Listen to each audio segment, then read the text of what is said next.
Ok, xin chào các anh em trên YouTube, là tôi Friday đây. Thì bây giờ là 12 giờ rưỡi. Thì hôm nay cũng đã ra một con game BIOMUTANT.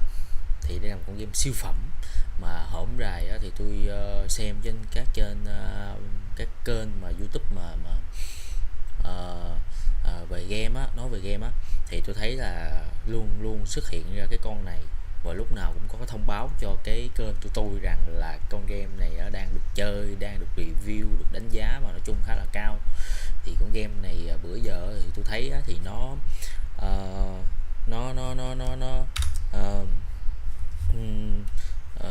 nó được gọi là theo nhiều thể loại, và nó giống với con game Horizon Zero Dawn nhất, và nó cũng có pha một vài cơ chế giống như là đánh giống như kiểu Devil May Cry, Hack and Slash, rồi survival này kia.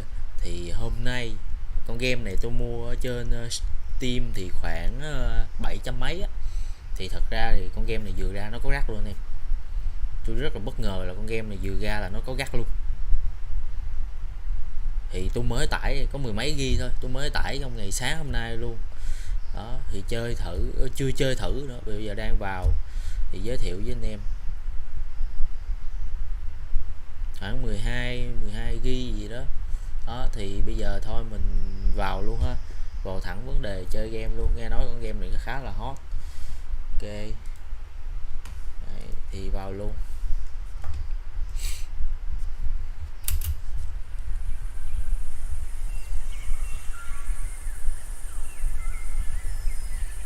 Wow, hình ảnh rất là đẹp nha. Không, này chắc là mới cinematic thôi.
How can something as beautiful as this be dying? A plague is ruining the land, but the tree of life still stands. The question is, for how long? End is coming to the new world. The tribes stand divided, in need of someone strong enough to unite them, or bring them all down. This is a story with an unusual beginning. So, let's expect an unusual end. Welcome to BIOMUTANT. Chào mừng đến BIOMUTANT. Chỉnh setting xem.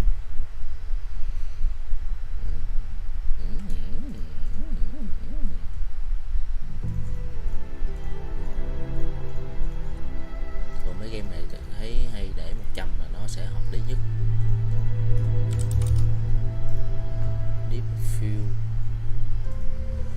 có cái khoảng sâu, Deep Field là khoảng sâu của cái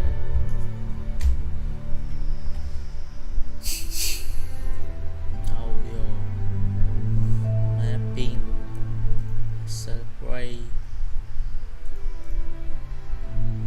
cho màu vàng đi, màu vàng cho nó hấp dẫn, large cho anh em dễ thấy. Có điểm này giống như của phim hơn đó.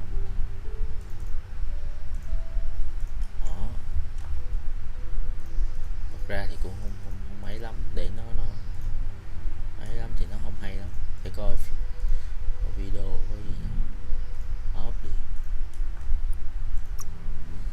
mình không cần phải mát hết. Máy tôi không biết chị mà chơi nổi. Audio cái đó có gì không? Subtitle normal thôi.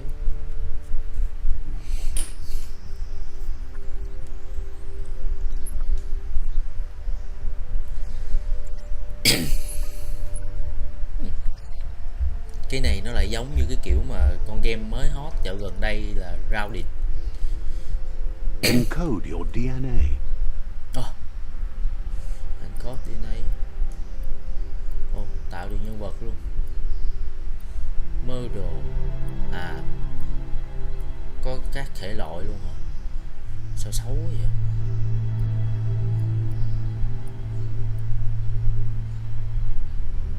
Con này đúng lạ luôn. Con này con lồn què gì? Con này đĩ gì? Đúng nhìn cũng ngầu. Mắt đen.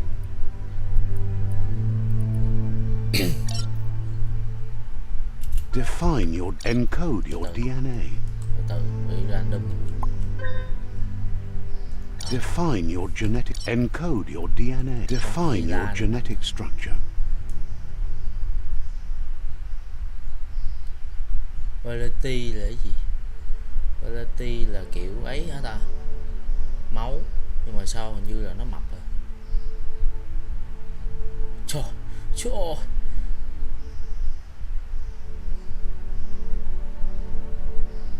Charisma. Mình ốm thì mình sẽ chạy nhanh, mình tăng ấy lên. Thông minh thì cái đầu bự cực.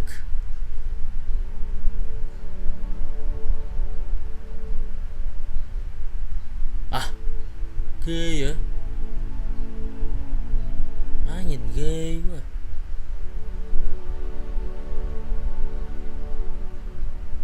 Cái này độ chịu đòn. Charisma là cái gì ta? To khỏe.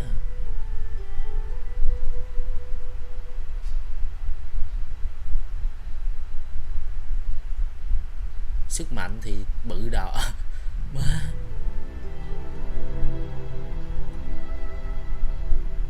Ability là speed.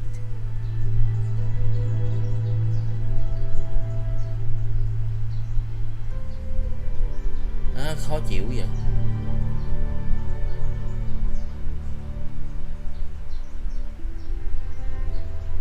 Má ngầu hả?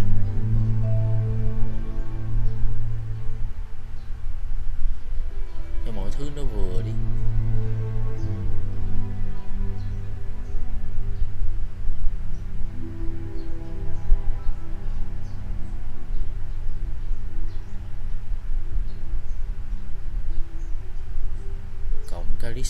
Charisma là cái gì ta? Charisma 3 tờ là cái gì? Charisma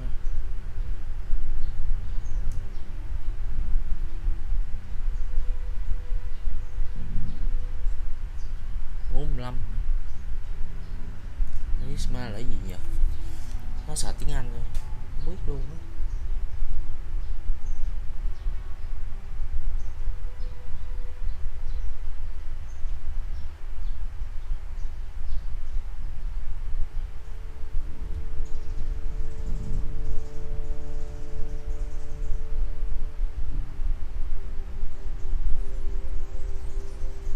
Charismatic là lôi cuốn, mình đâu có lôi cuốn làm gì.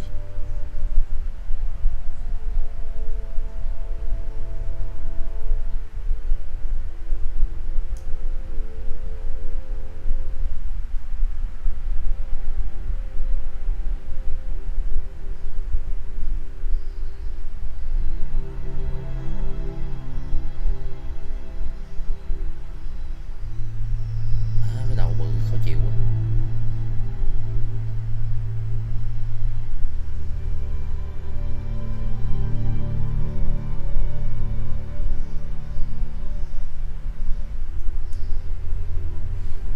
Ok, confirm đi. Choose a genetic resilience. Là gì?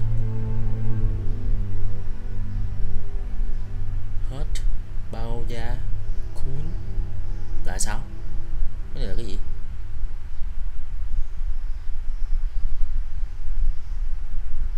Cool hết.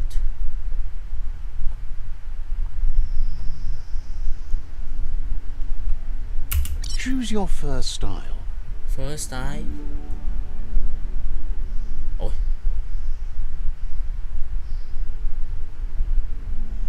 nhưng mà sao để vậy đâu biết để gì đâu.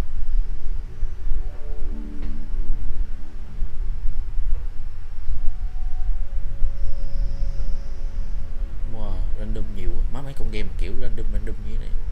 Ủa lộn, mấy kiểu tùy biến như thế này làm lâu lắm.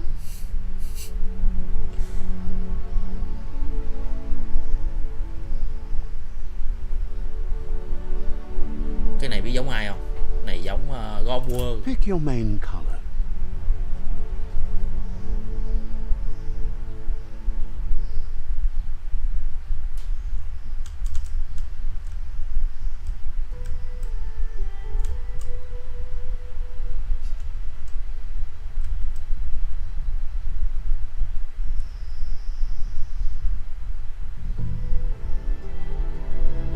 God World thì giống quá thì nó lộ lắm. Cho màu tím đi, nó lạ.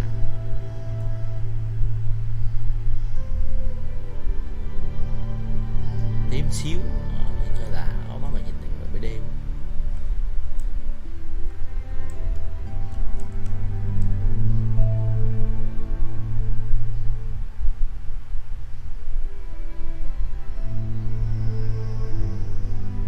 Thật ra cũng chắc có thấy đéo. Choose your detail color.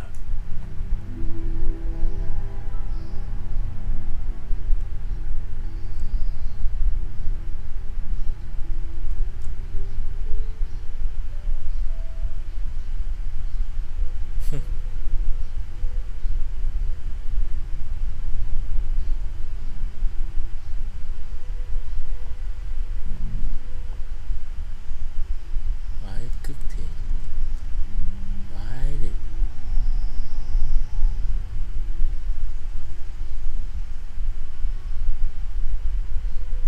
Rồi.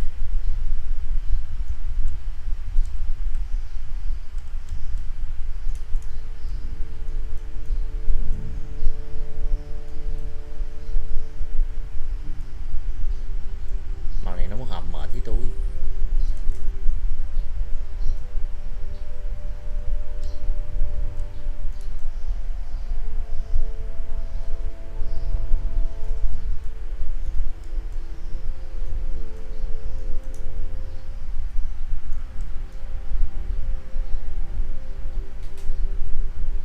Màu này nhìn ghê quá. Không biết gì nào lựa mới xong trời.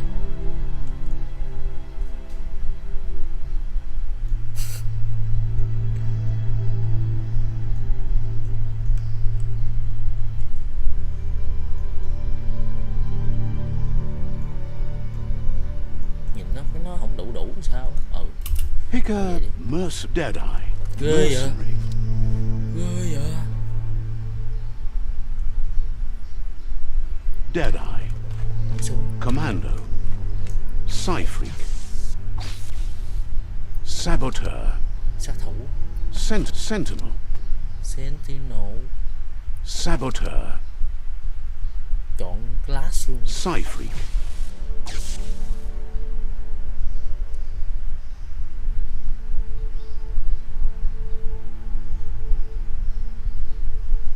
Commando. Deadeye. Mercenary.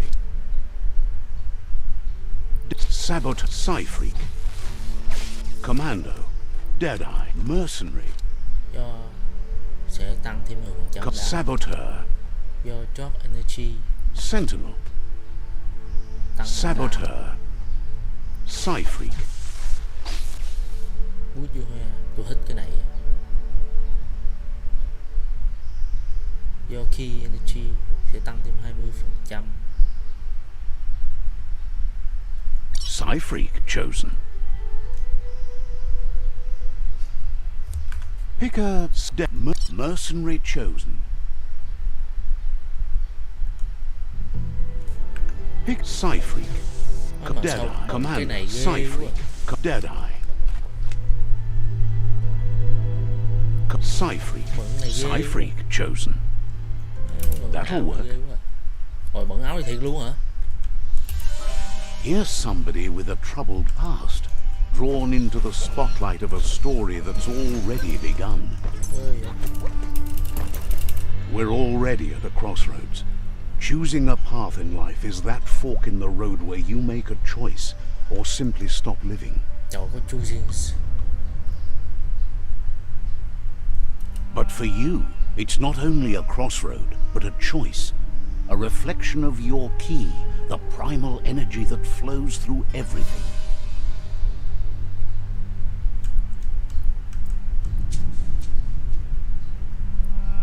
Ủa phi đâm mà tại sao còn trung thành ta? Đã phi đâm.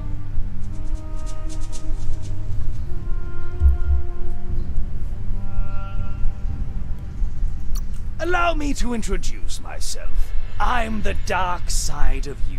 Your inner voice, to be precise. An echo of the balance and... Can't believe you'd choose that thing over me. But I'll be here waiting for you when you have a change of heart. That thing? I'm right... Better half. My way is both better and brighter. Light makes it easier to... The Yeah, best end is the one you decide yourself. And it seems we're... À đủ.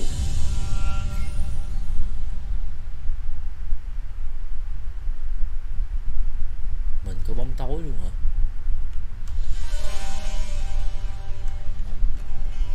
Right is always right.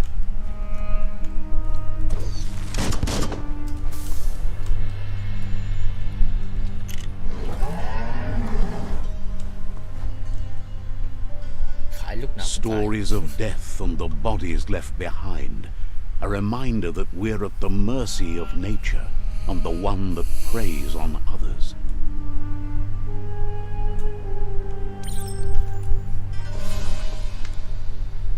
Do you remember the beast that shattered your family? Or did you choose to forget? You turned your back on our world and got lost in your own. Meanwhile, the predator only grew stronger.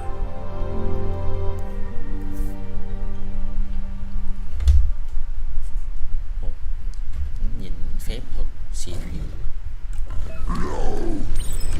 Ôi trời trời trời trời trời. Ây da trời trời trời trời.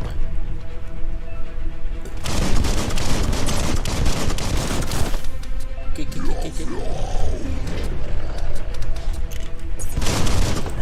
Ây da.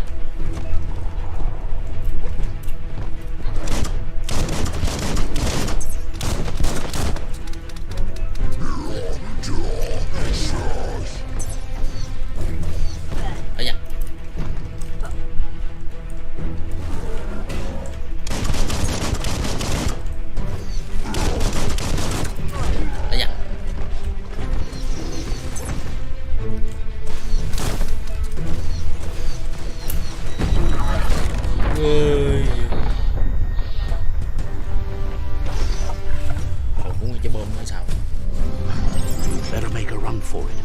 This is not the time nor place to end this story.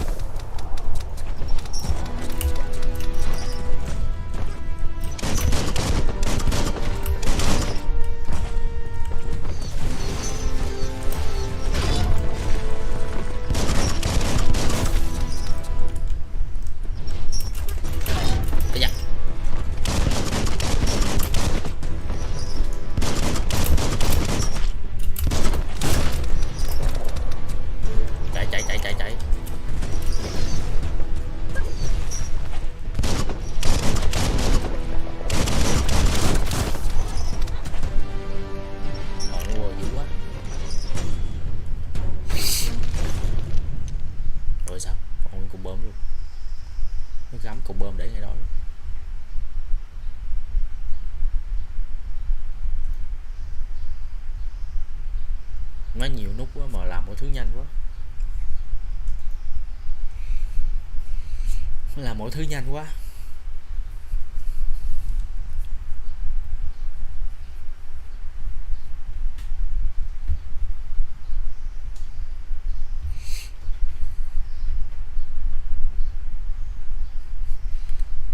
Ôi, quay lâu dữ.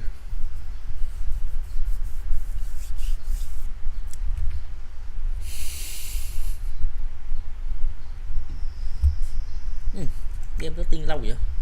This time, it was best to run and live to fight another day. Let us hope you're ready for it when it comes.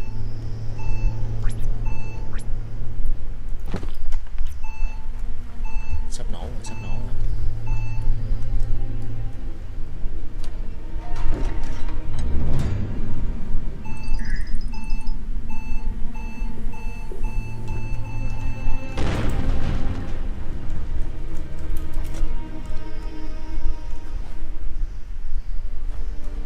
The predator isn't the only threat.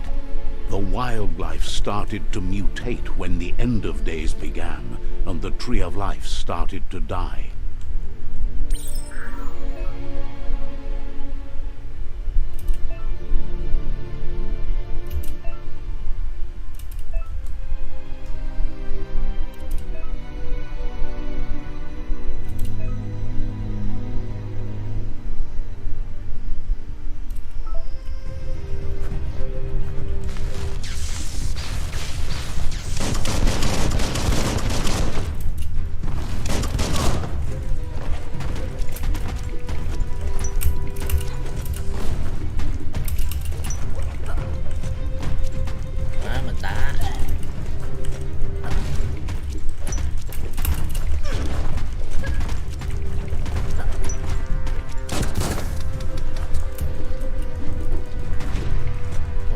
Cơ chế ngộ, cơ chế rất là ngộ.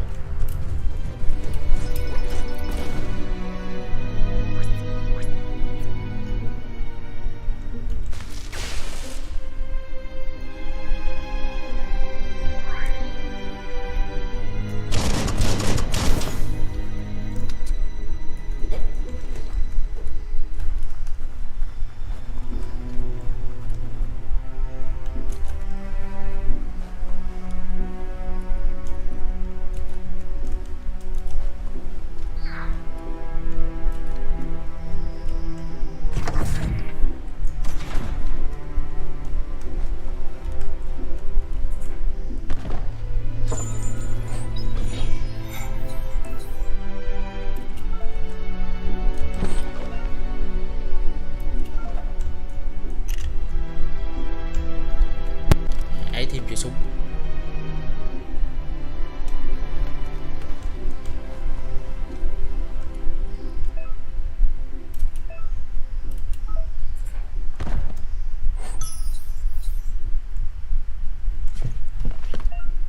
Bấm 1 để có thể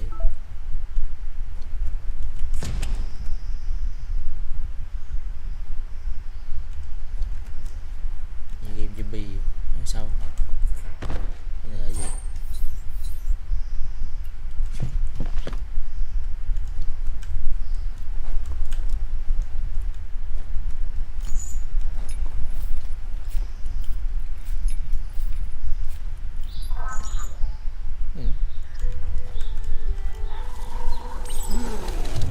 still sludges everywhere. To most, it only means death. But some have adapted to the new environment and changed with it. Evolution has its ways.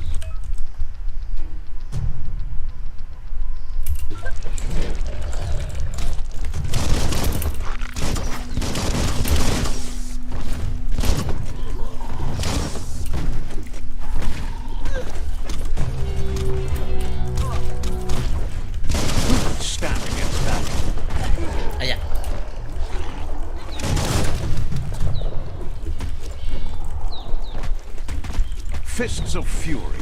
Ghê vậy.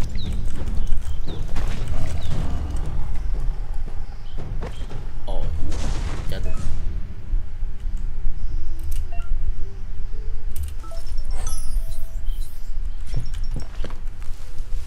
Chết luôn.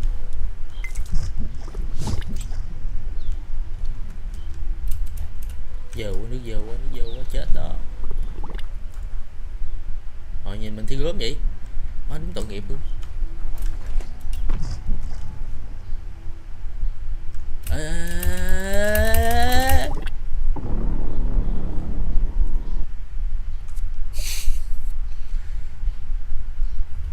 Cực.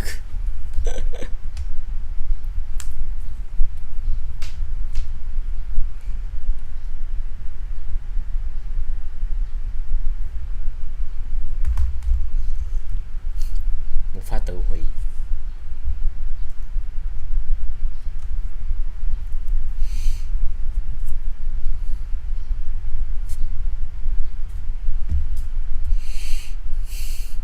Nói chung là hiện tại game cảm giác thì ok, hay. Không biết là sẽ có cái gì nó đổi mới hay là có cái gì đó tạo cho tôi cái cảm giác ấn tượng không, chứ cũng không có gì là nó khác biệt lắm. Kiểu mình chơi game á, phải có cái thứ gì đó nó giữ chân mình lại.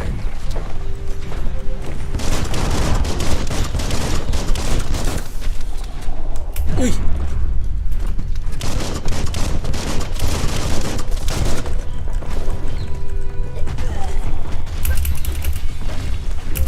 Ui à. That'll hurt.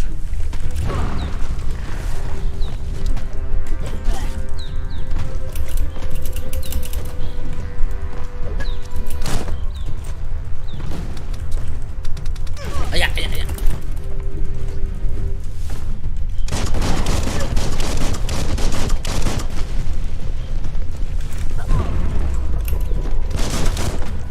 You're low on health.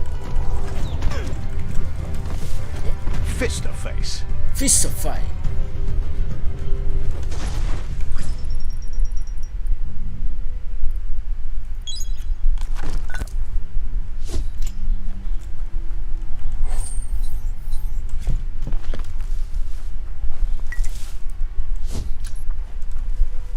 Đánh còn hơi bỡ ngỡ quá.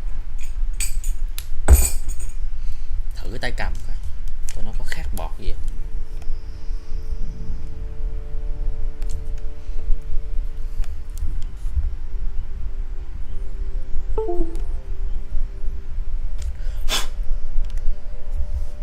Chứ đánh cái này mà đánh bằng chuột bàn phím khó chịu quá.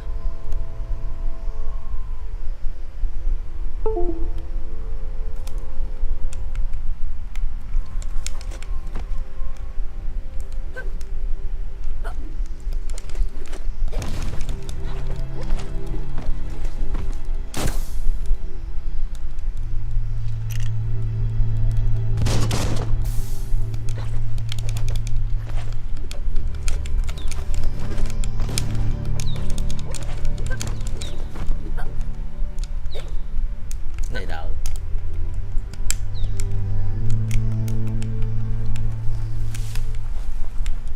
À đây ok.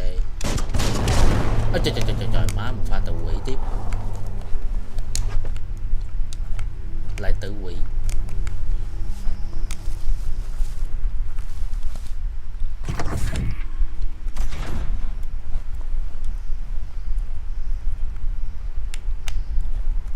Xài phép chán.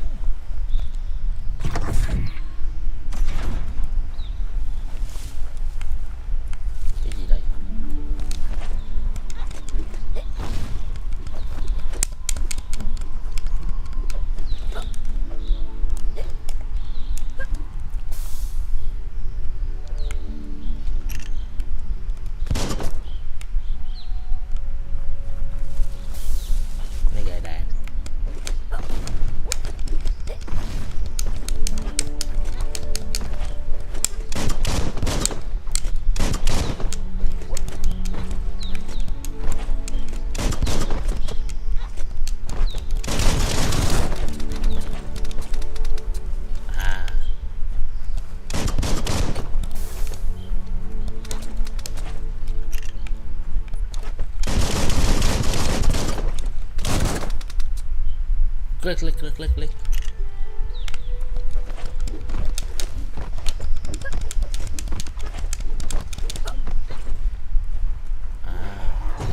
Cái gì vậy? Shelter.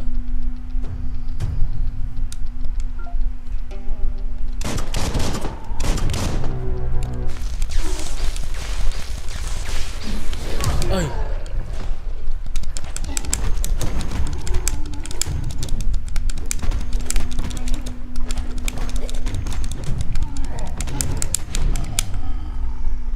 Giỡn mặt.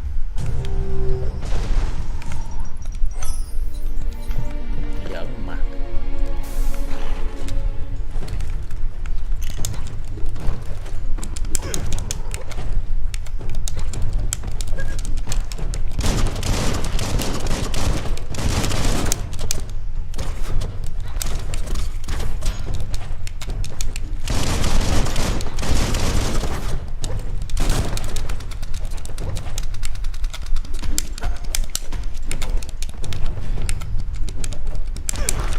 Đánh khá là ok rồi đó.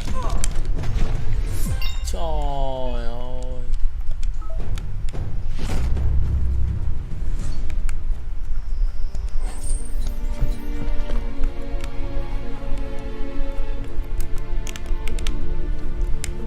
Đúng rồi, chơi tay cầm mới ổn.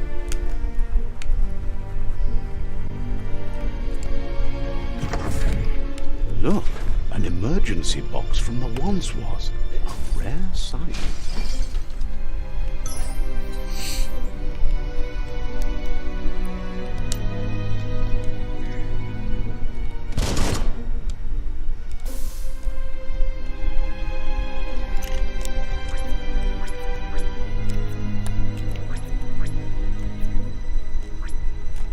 À. Ghia.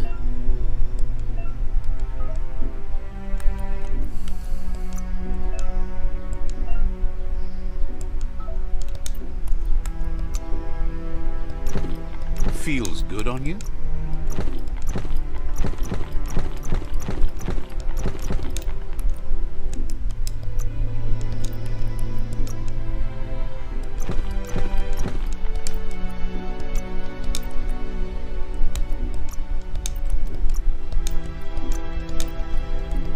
Ghê vậy. Sau này sẽ có đồ.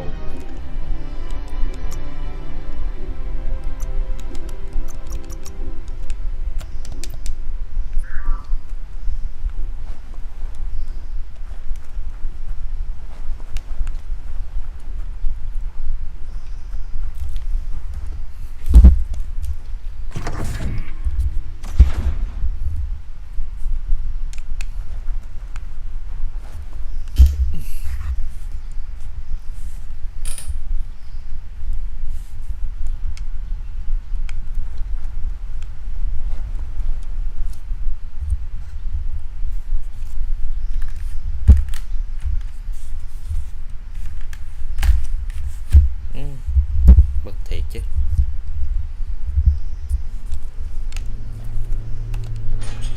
That pipe looks weak. The claw bar should come in handy.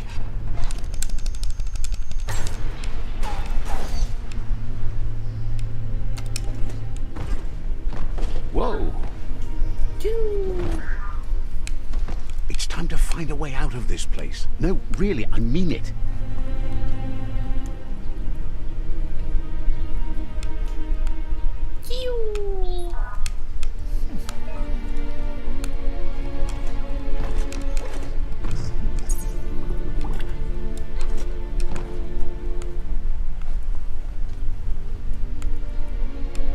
Ôi.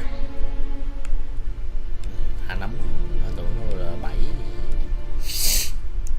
The morks produce biomatter in their multi-organ that they shed under distress. Blobs that affect the cellular coding strands of any living being when absorbed, including you. You lack key energy for that.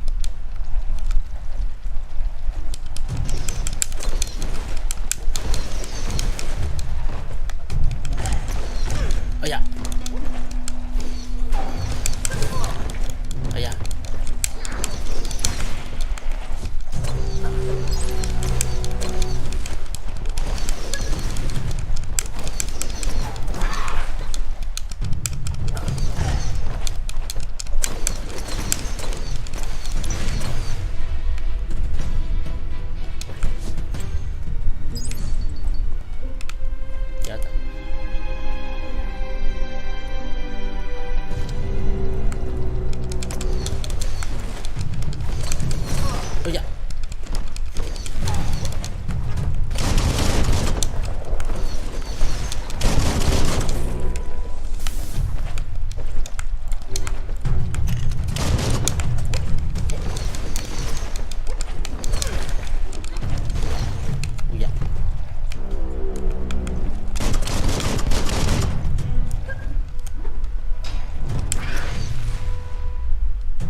That's a good find.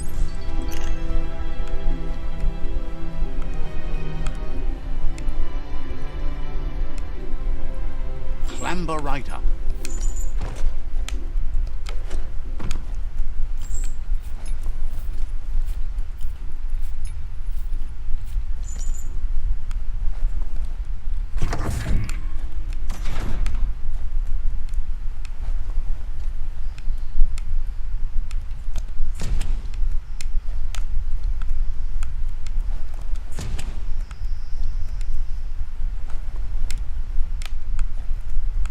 Toxanol built vessels called arks to save themselves from the impending doom. But was it too late? It is only from the flight logs of the single ark they left behind that we know other arks travelled through the sky and beyond. It seems those that came before us never lost hope in finding a new home for their kind.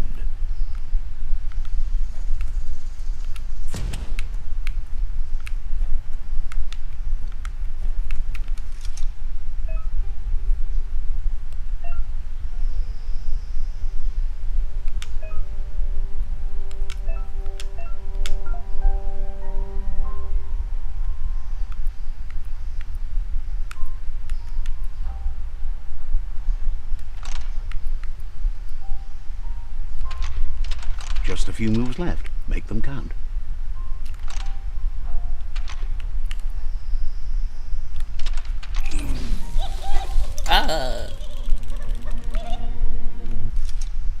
Đi.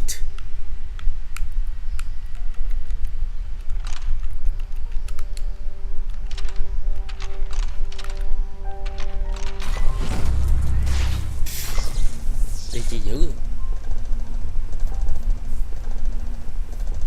Gì ở phim gì ta? There are few records of the chain of events that led to the big apocalypse eons ago, but it's clear the world wasn't prepared for how recklessly the Toxanol Corporation would make its mark on the world. Their rare earth mining and nuclear industries generated tons of waste, and, without consideration for the future, they dumped it all in landfills until they ran out of space. That's when they made the big mistake. They began dumping the toxic waste in the surf just off the coast instead, assuming that it would sink and decay with time. And they were right, but no one was prepared for what was about to unfold. Once in the surf, the radiation interfered with the genetics of the wildlife and created bizarre mutations in their offspring. It had an inconceivable impact on biodiversity and the entire ecosystem. The world as they knew it crumbled as nature retaliated. It would never be the same again, and what remained of it became ours.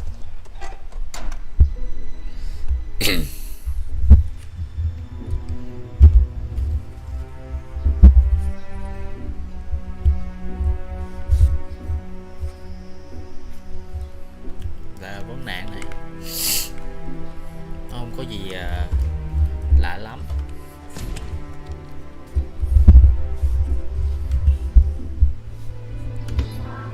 Không biết để sao mà cho nó hợp lý nhất luôn á thiệt.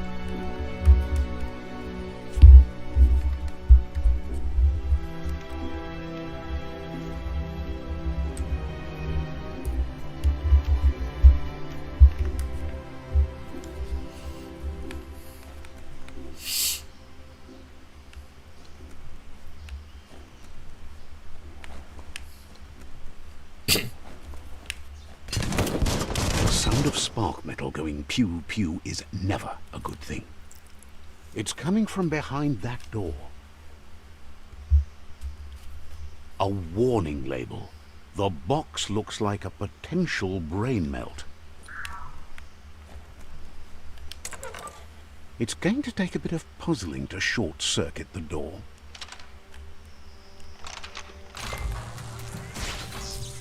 Xịn không? Đi trận nước nước. There you go. Mấy nước? 3 nước.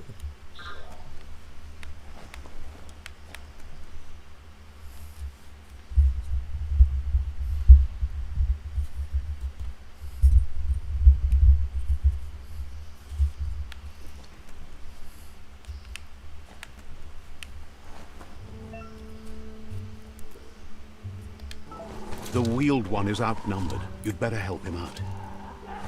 Airstrike. Now you can focus.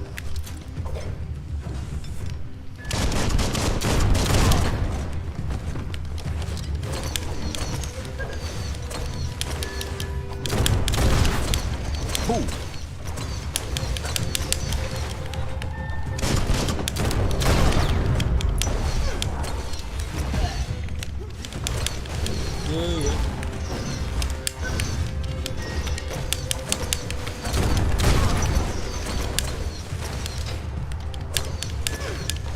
Shot through.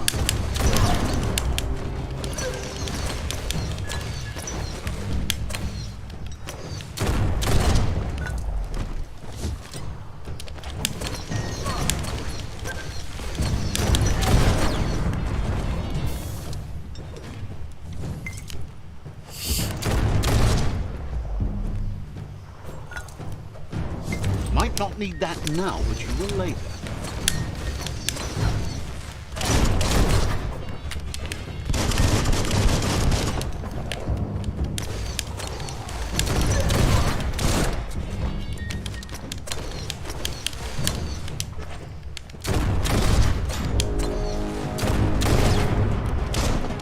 That's the last of them. Let's talk to the wheeled one before backup arrives.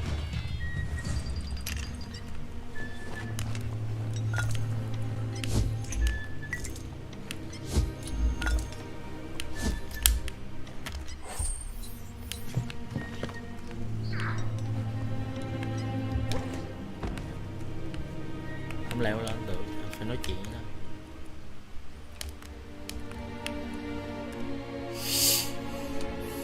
Lịch sử vậy, phải đóng cửa.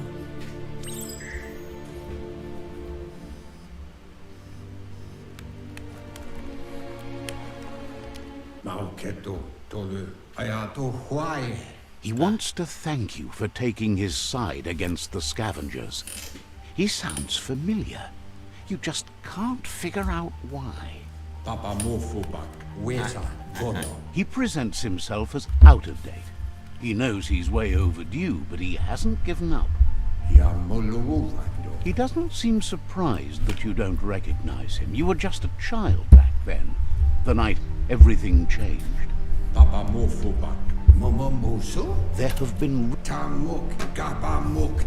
the legend of the one-eyed child that grew up as an outcast is old and sad.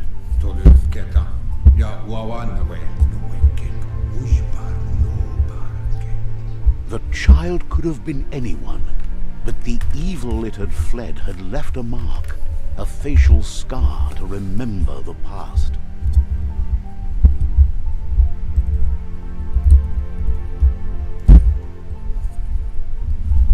Nó bực bội quá.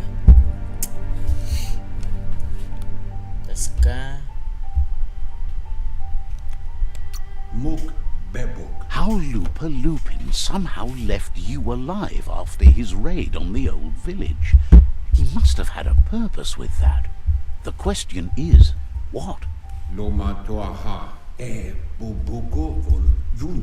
There's no doubt you're the child, and that what Lupa Lupin did to your village, your Muma and Popsy, was the beginning of the end.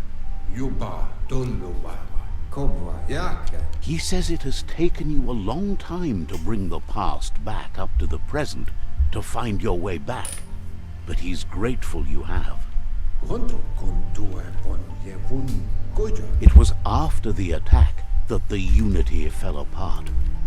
Your Muma's disciples divided and formed tribes as a reaction to the blight that had fallen upon the land.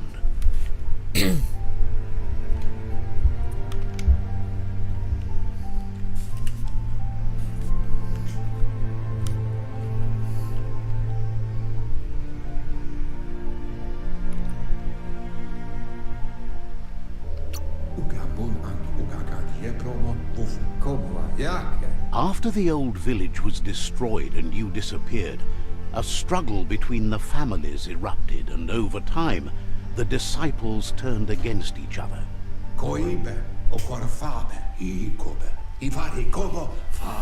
Had it not been for the Tree of Life, no one would have survived.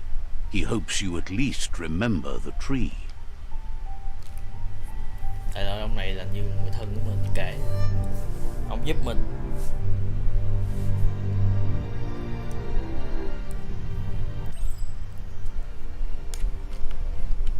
Đó, mình chọn bóng tối.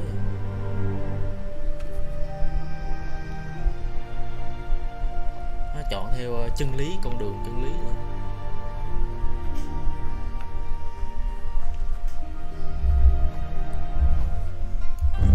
Oh. Asks if you were tired, as it's a bit of a hike here from the village. He wonders if your Muma knows you are here.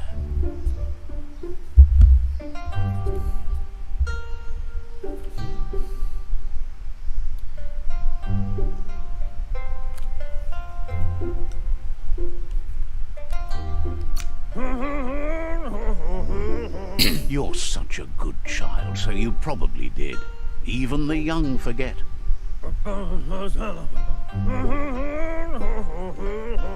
He understands why you came all the way out here, to see them, the potato people.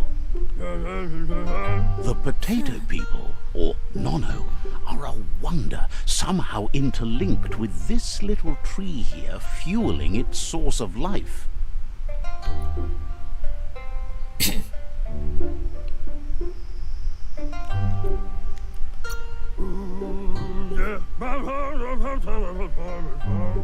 You might. The Nono The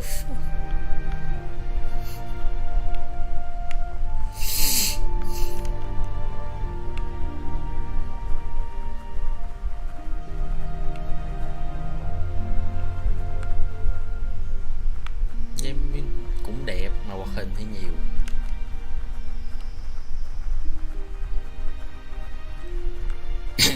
Cái cảm giác nó hoạt hình nhiều hơn, nó vui vẻ này kia, nó không có mang cái đậm cái chất là sự nghiêm túc ở trong đó. Tàu đất câu.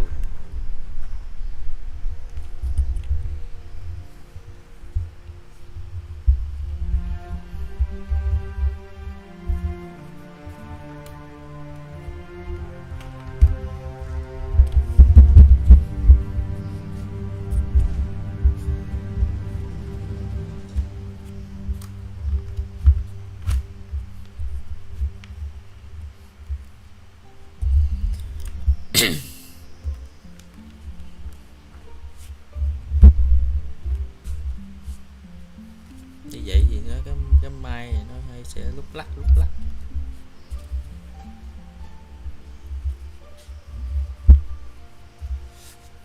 Đấy. Vậy thì đỡ hơn.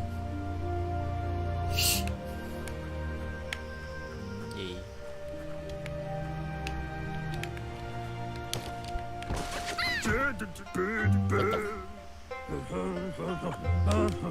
You found one. You should be proud. The Nono's key energy is just what the Pensai needs to complete its cycle and grow into a tree of life.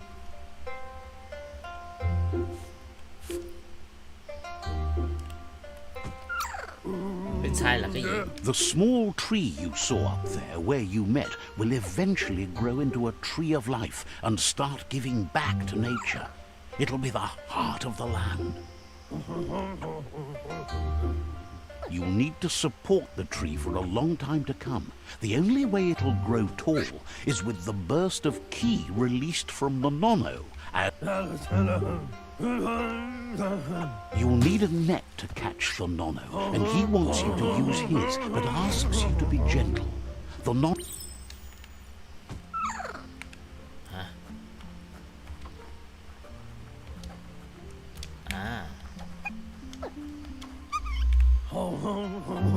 You handle that net like you've never done anything else. He's impressed.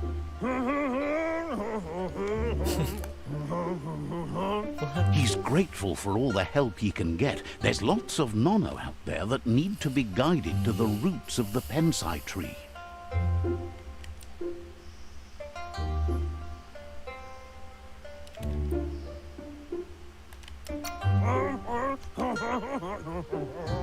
Oh, it'll need a continuous flux of ki over the 2012.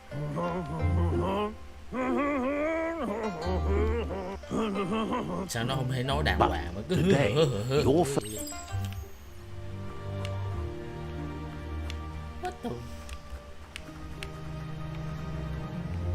Mình bơi được không ta? Bơi được, bơi được.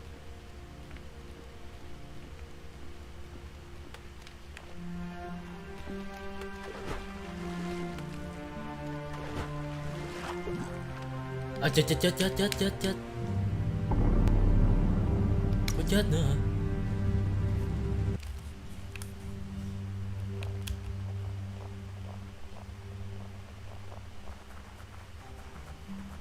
Oh shit.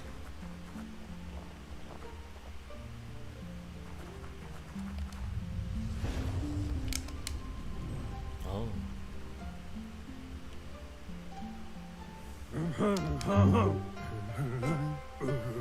Now that you've seen the from this day on, he'll make nurturing the pensai into a tree of life, a life goal. One day, the land won't be as peaceful. Not...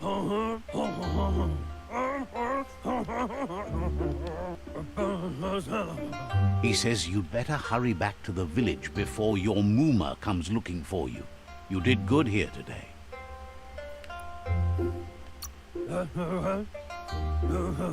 That's not true. She's the reason they're... No, ghê vậy. Nó sợ ai vậy ta?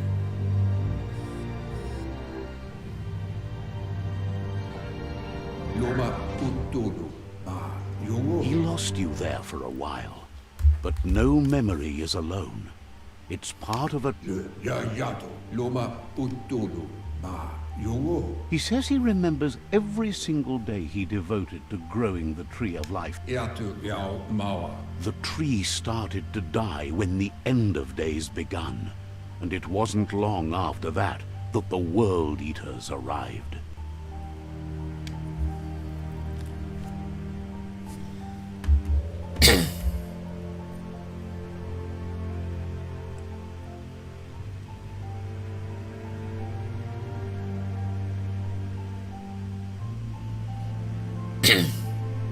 Anh em đợi tôi chút, có công việc xíu.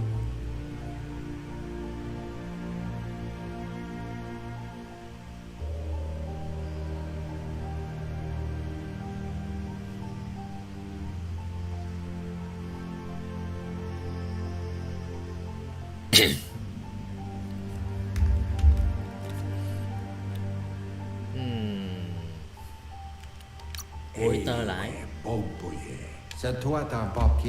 The genetic evolution that occurred after the apocalypse that Toxanol Corporation inflicted on the land set the World Eater's DNA into overdrive.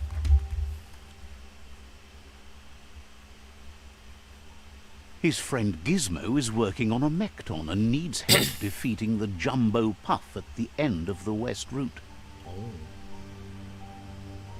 Wiz is still repairing his octopod to confront the Merc-Puff that dwells deep down under the surface at the end of the Northwest Route. Đây là có mấy con boss đó. Mình phải giết mấy này mới ấy cái cây này. Noko has tamed the Majut and is preparing to take on the Hoof Puff at the end of the East Route. Finally, Goop is almost done with the Goo Glide, a machine able to ride the waves of the surf all the way out to the Porky Puff at the end of the route to the southeast.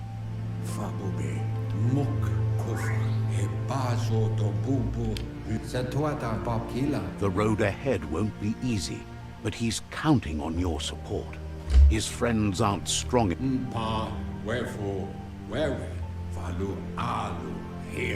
He wants you to understand that you'll all die if the tree isn't saved.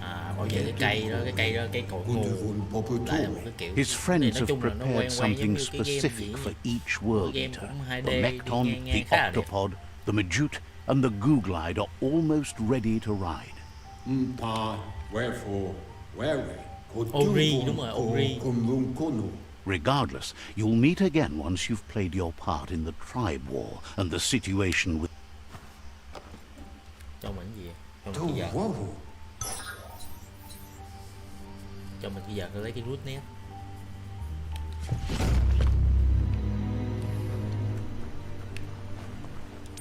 You're getting the hang of it.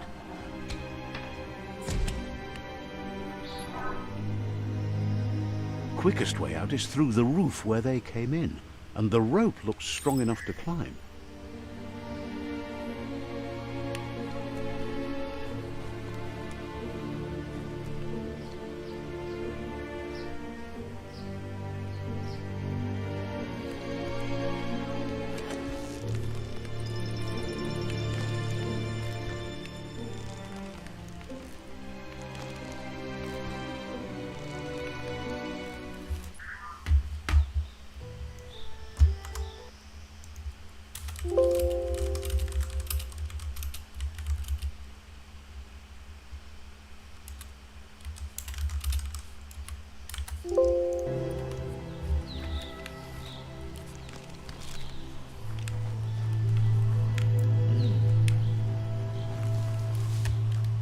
Level up.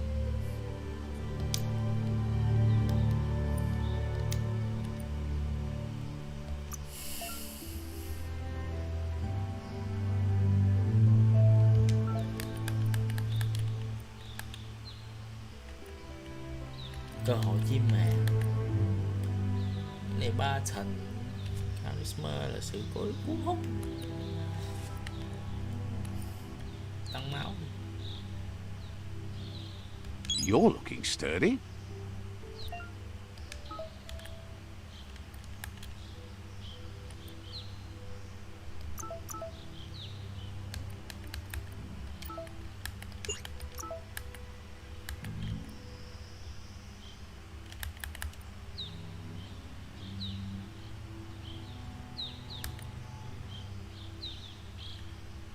Người.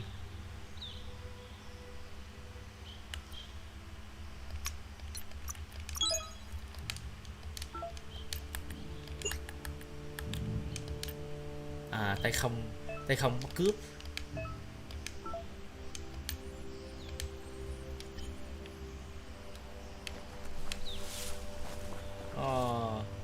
Cũng đẹp quá nhờ. Know that the tree of life is dying. Its days are numbered. Without help, it can't endure the environmental change and assault from the world eaters.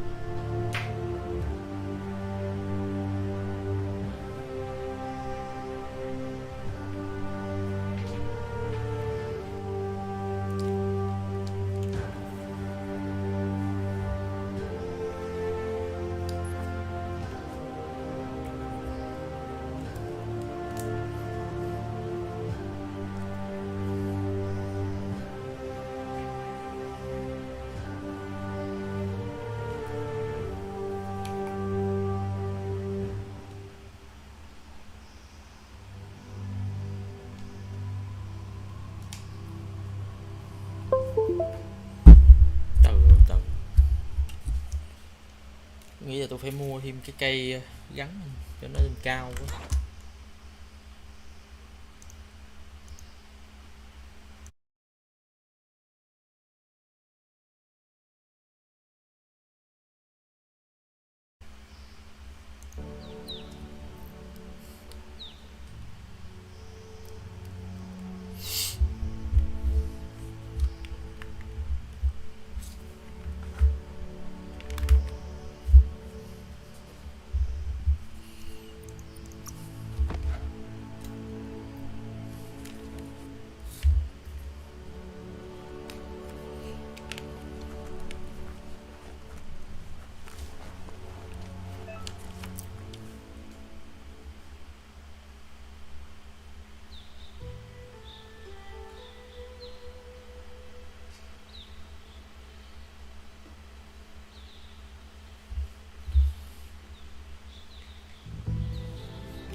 Game khá là nhẹ nhàng.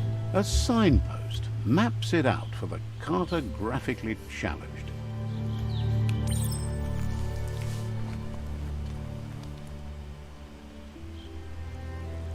Trời, đáy luôn hả? Let's see. Vậy cực.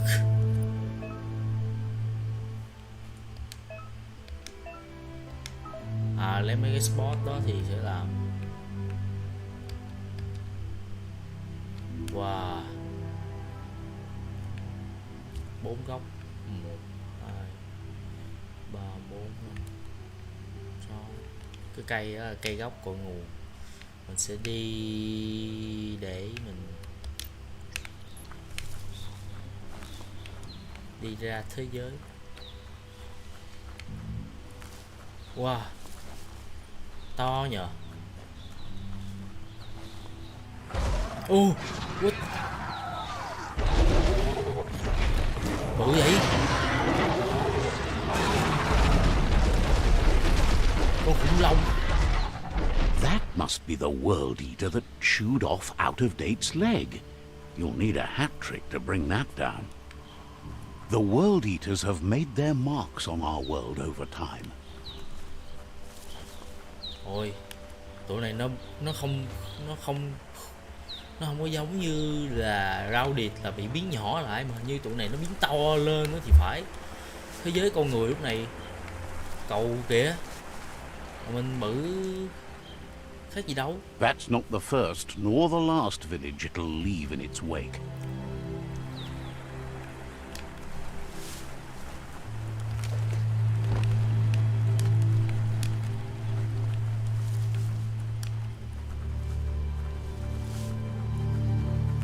Look, a survivor. Glad to see someone made it out alive.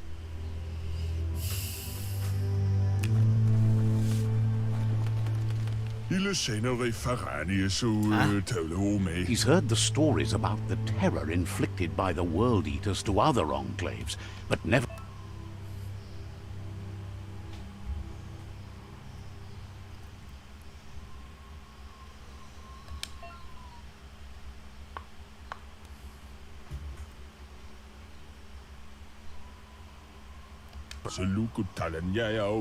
He worries there won't be much left to save if this continues, even if the Tree of Life survives the attack. He doesn't know what your connection is to this place, but something tells him you've stayed true to your heart.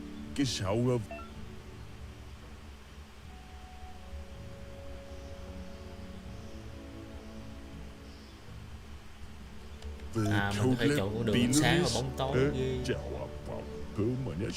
Anyway, he needs help and says it's by your actions you'll be...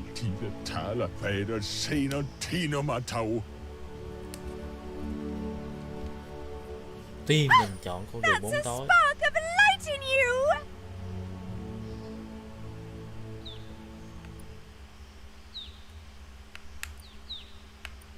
That's right. Smack that spark out before it starts. You don't have to be so harsh. It's such a little spark. Take it out now while it's small. There's always another spark.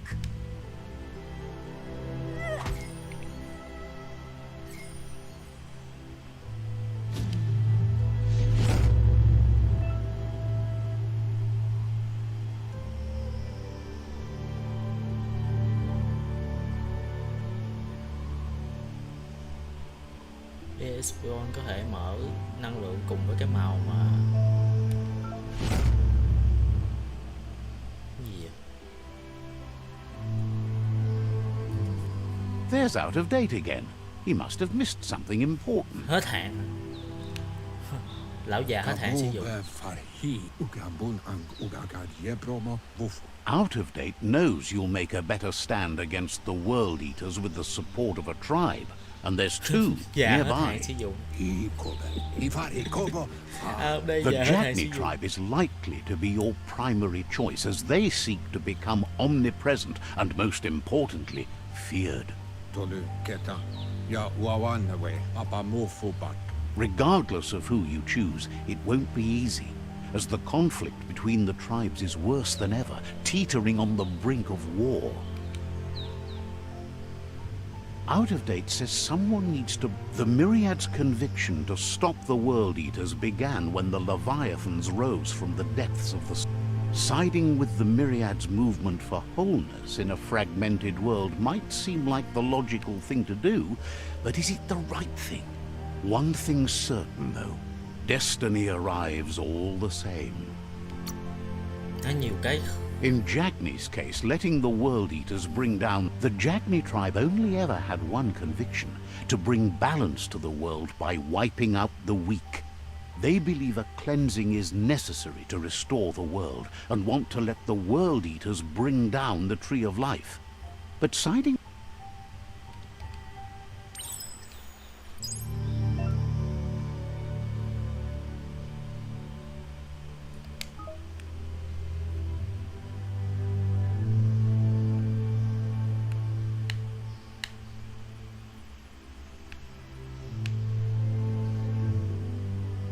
Jagni Sifu. Con gì vậy ta?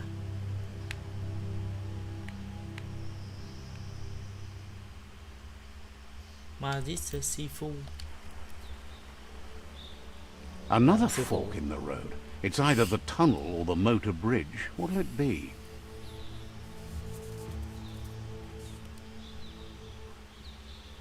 Giờ chọn con đường.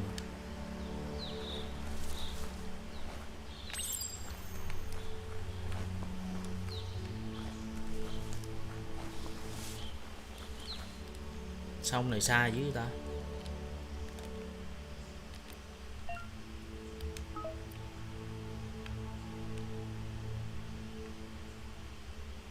Hôm nay là con gì? Con này con gì?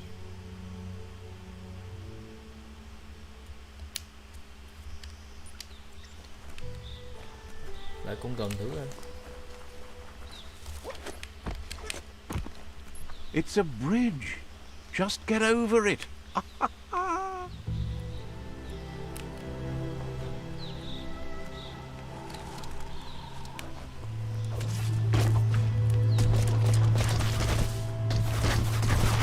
Ôi giờ quýnh ai? Ôi sao quýnh nhau quá trời vậy? They've destroyed this area, mudded up what used to be muck, as if it wasn't bad enough before the tribe war began.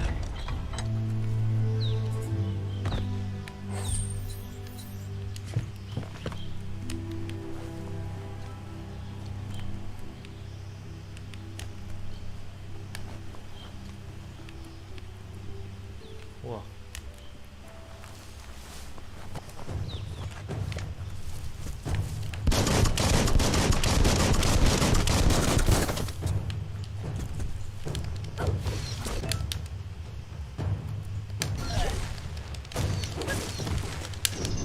Trời ơi.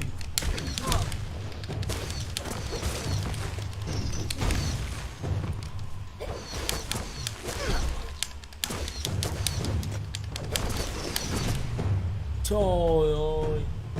Xịn quá.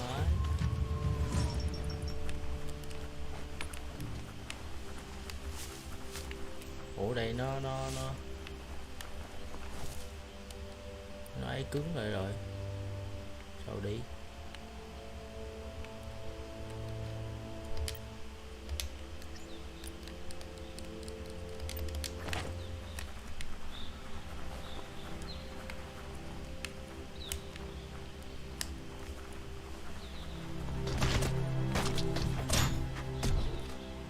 Cái gì vậy? Đánh nhau. Đánh nhau dữ vậy mấy ông nội.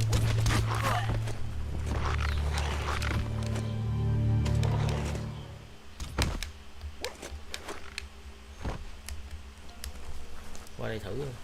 Này có gì vui không? It's unusual that natural tunnels like this still exist. Most of them got flooded.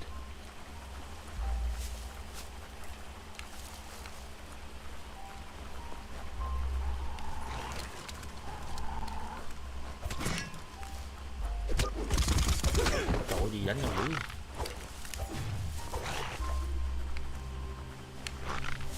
Wow. khác biệt quá ha. This area was beautiful before the tribe war began. Look at it now. It's a war zone.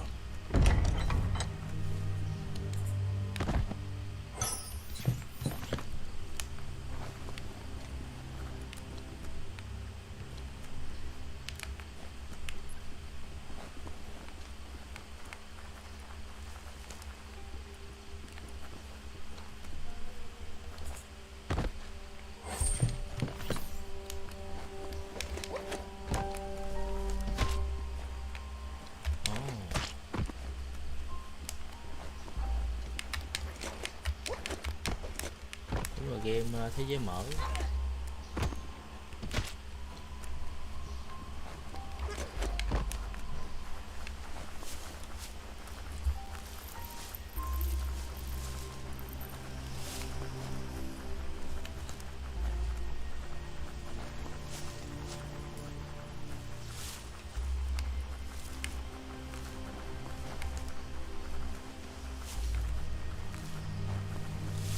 That's the Myriad tribe's fortress. Will they be friends or foe? You should head up there. That way you'll know. Đá vô. Má. Let's see.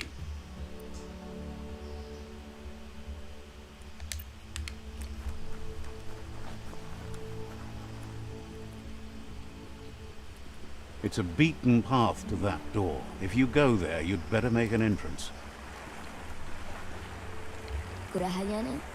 Says they're wary of strangers. They're at war.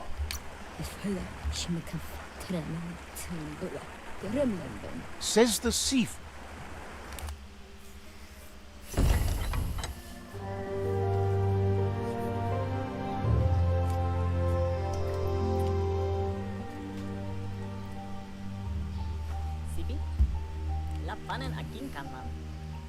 Má Ấn Độ thiệt luôn.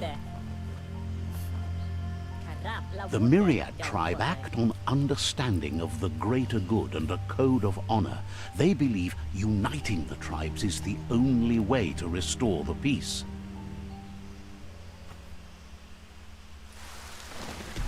Wow. The Sifu is convinced that defeating the World Eaters and saving the Tree of Life is the only way to make the world a better place.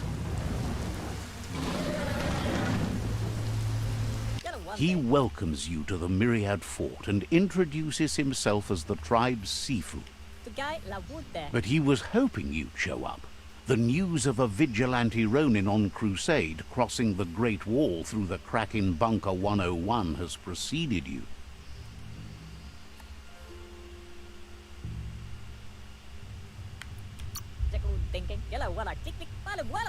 The wall that separates them from the other side? The wasteland you came from? He guesses the time spent there just left a blank space in your memory, as empty and barren as the wasteland it... He's convinced you've returned for a reason, and is glad you chose to come here. There's something about your spirit that sparks memories of you as a kidling. He can still sense you're kind-hearted. The Sifu says sometimes one memory can make another come to life. He hasn't thought about your Muma for ages, even though she taught him a lot. He was one of the original Wang Fu disciples.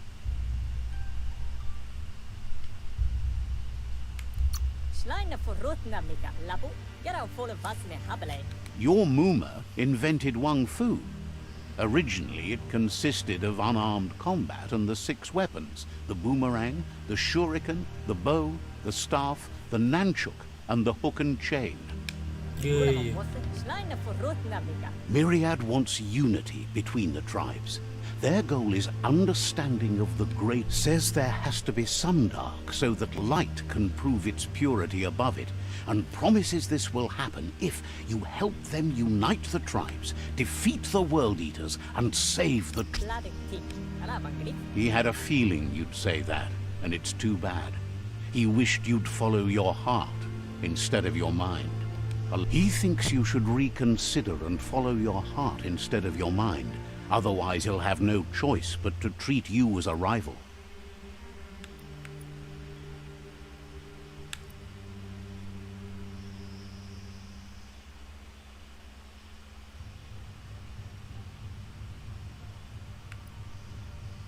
Ghê vậy.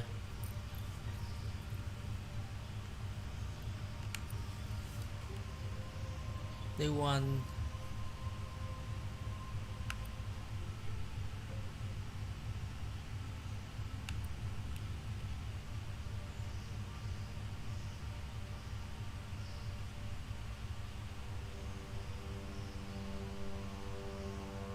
Show định mệnh tiêu diệt rival siêu. Và đây là giới hạn.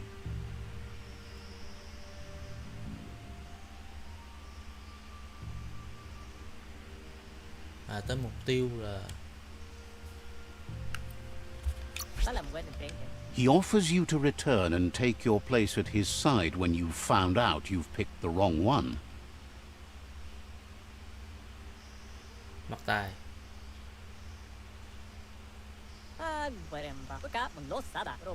And with that, he urges you to seek protection at Jackney's Stick Fort as soon as you can.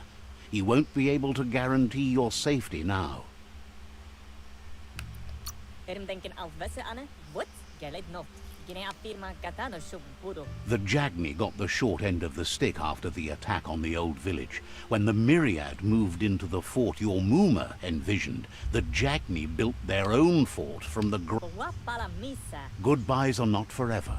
They're not the end. He assures you that he is going to be the be-all and end. Nói chung là mình không theo phe của ổng.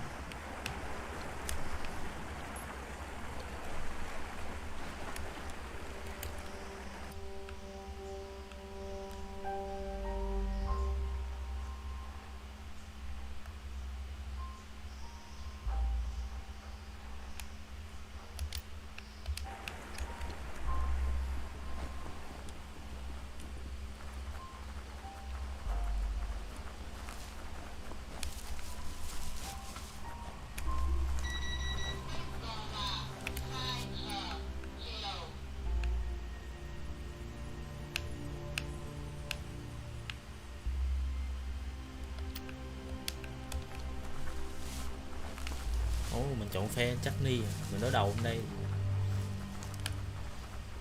nó ngộ, có hai phe mình phải chọn phe, xong rồi mình chọn phe chắc ni, bên đây sẽ tấn công bên kia.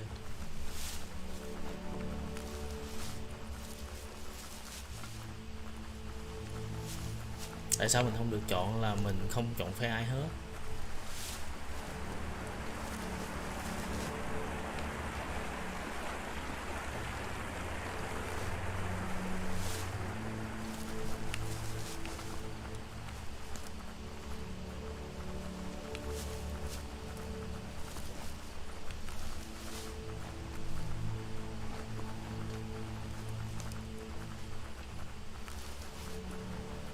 Game cũng nhẹ, game đẹp, hay, nói chung là cũng hay đó, nhưng mà có 12GB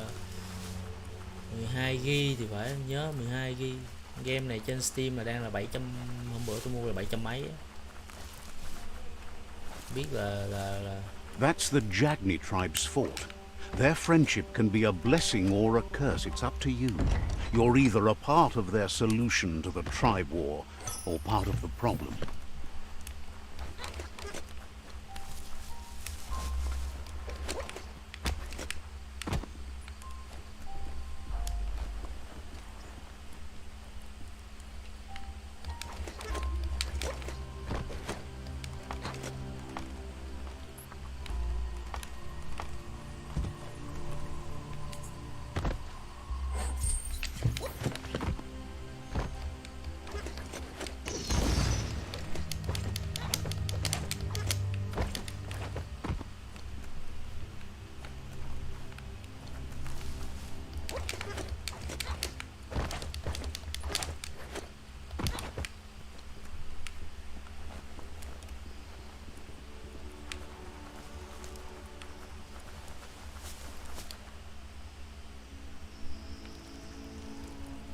Let's see.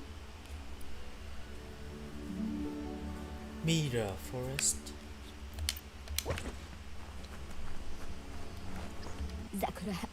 Says they're wary of strangers. They're at war. Says the sifu. Hai bên đang chống đầu, bên Ấn Độ, bên người như là Nhật, bên là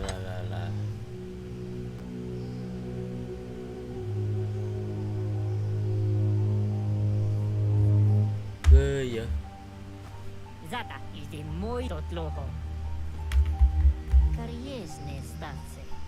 Má nhìn ông này ghê. The Jagni tribe wants to become omnipresent and, most importantly, feared. They want to vanquish the tribes, as the only way they can guarantee peace is through supremacy. Cái gì đây? The Sifu is determined to let the World Eaters destroy the Tree of Life, as it's part of their strategy to cleanse the world and start anew. À, He welcomes you to the Jagni fort and introduces him. The news of a cold-blooded Ronin crossing the Great Wall through the crack in Bunker 101 preceded you. He's referring to your rampage through Bunker 101. It seems you don't mind a bit of blood on your hands. That's something you have in common. He understands that sometimes we need to lose ourselves to find ourselves. But he's glad you chose to come here. ghê vậy. Bên đây nó có vẻ điên rồ nè. Sometimes one memory can make another come to life. He hasn't thought about your Muma for ages, even though she taught him a lot. He was one of the original Wang Fu disciples.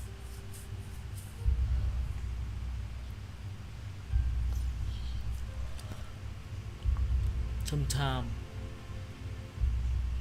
một ký ức có thể mang lại một cuộc sống mới,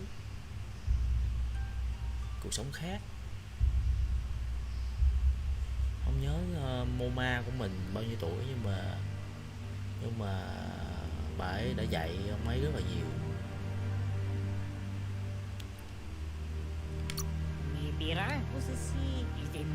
There were 6 of them, but the unity fell apart after Lupa Lupin attacked the old village. Soon after, they formed new tribes based on their own values, and when the Blight started, the Sifu was waiting for something to tip the balance in their favor, and with you by their side, he's confident you can vanquish the other tribes.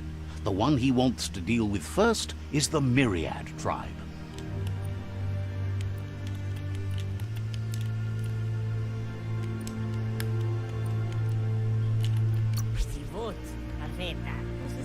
The Jagni's destiny is to do what others are too afraid to do. To vanquish past and future disillusions of unity and take control of our destiny. Uniting the tribes and saving the Tree of Life won't change anything. Ghê vậy. Má, mình alive. Their kin must put an end to the war before war puts an end to them. It'll cost bruises and broken bone, but they refuse to be the victim here.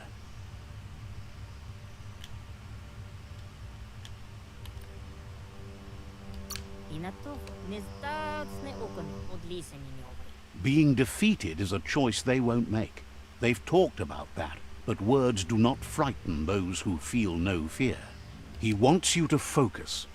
These are the new rival outposts your tribe needs to take control of.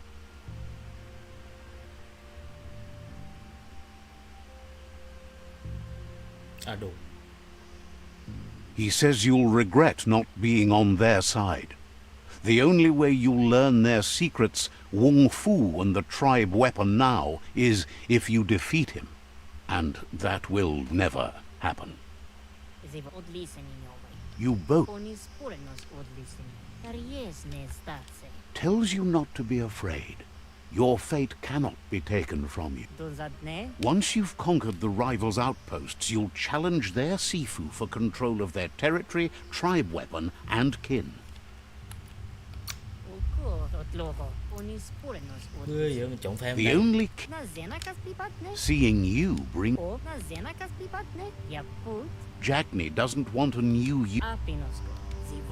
He remembers your kind and unselfish soul, and can sense you still have it in you, the will to do good. He can't blame.